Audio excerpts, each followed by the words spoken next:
Every year in the US alone, 40% of the food produced is wasted, which equates to 119 billion pounds of food being thrown out annually. With roughly 1 in 8 households facing food insecurities, the amount of food wasted annually, if saved, could end hunger in the US as we know it.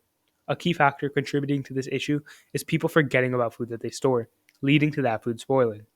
32% of Americans have admitted to frequently forgetting about leftovers that they store, causing them to spoil and thus be thrown out.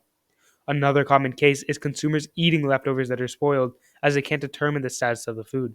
This circumstance is dangerously common, as in the US alone, 48 million people get sick because of food poisoning, with thousands more dying from foodborne diseases each year. Now, although this problem is certainly dire, it is also preventable if households are more connected with the status and safety of their food. We do exactly this through GoodFood. We created a stretchable food container lid that can detect meat spoilage in order to alert users before their food goes bad.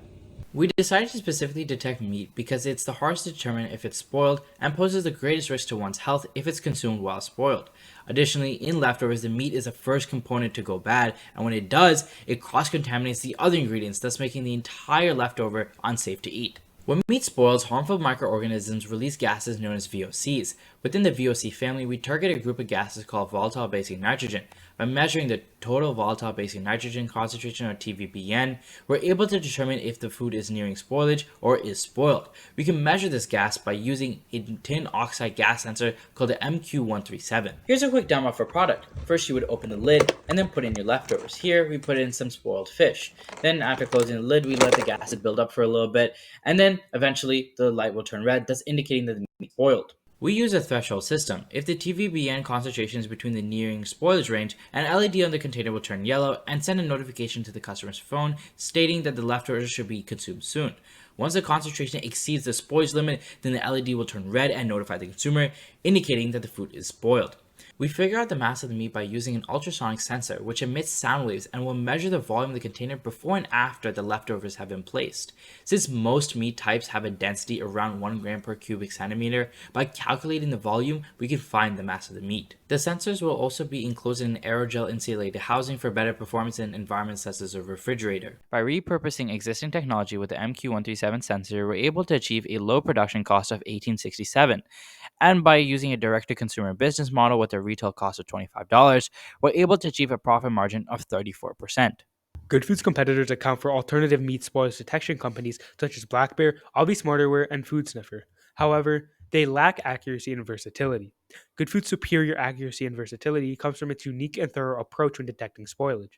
By checking for more factors such as the mass of the meat, we are able to obtain industry-leading precision, and through aerogel insulation, we are able to maintain this accuracy even in cold environments such as a refrigerator. Because misreading the status of food can cost the consumer money, their health, and in some circumstances, even their lives, absolute precision is necessary. Because Good Food is the only product that provides this level of accuracy, we separate ourselves from our competitors and create a new, uncontested market space. Overall, by offering an affordable meat spoilage detection system, Good Food is able to eliminate any doubt of food safety in households. By doing so, we can reduce unnecessary food waste in households as well as food related illnesses that stem from consuming spoiled meat. Furthermore, by maintaining a connection between the household and the status and safety of their food, we're able to raise awareness of stored food in households. Finally, Good Food is able to create a sustainable household system throughout the entirety of the United States by reducing food waste. With a target market of families that store meat, GoodFood has a market size of 83 million households, making our total obtainable market $5.9 billion. Moving outside our target market, in our first tier of non-customers, we target small-time food producers who store meat long-term, as well as 1 to 2 person meat-eating households. We want to make sure that the people who actively seek our product can get their hands on it as soon as possible. In our second tier, we have restaurants, grocery stores, and fast food chains. These are people who have a use for our product, but their business wouldn't suffer without it.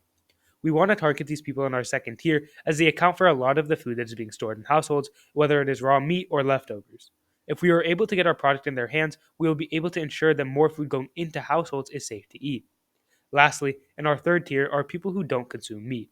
Currently, these individuals have no use for our product, but we plan to target them upon expanding our business and our product to not just detect meat spoilage, but spoilage for other foods as well.